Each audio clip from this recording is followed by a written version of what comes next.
Momen bapak-bapak main game di mall dapat kupon banyak. Permainan game di arena bermain seperti di mall, biasanya memberikan kupon hadiah ketika menang. Kupon hadiah ini nantinya akan dikumpulkan dan dapat ditukar dengan berbagai hadiah yang disediakan. Dalam bermain game, tidak hanya dilakukan oleh anak-anak dan para remaja, nyatanya banyak orang dewasa yang masih memainkan game seperti ini.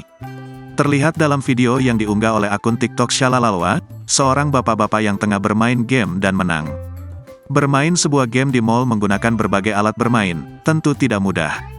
Sudah cukup banyak orang yang mencoba bermain dengan alat tersebut, namun untuk bisa memenangkan banyak kupon tentu harus sudah ahli. Seperti yang dilakukan oleh bapak-bapak yang viral ini. Bahkan dari video yang saat ini sudah viral, kupon yang ia kumpulkan pun sudah mencapai beberapa tumpukan. Bisa dipastikan bahwa ia sudah mendapatkan ribuan kupon dalam game tersebut.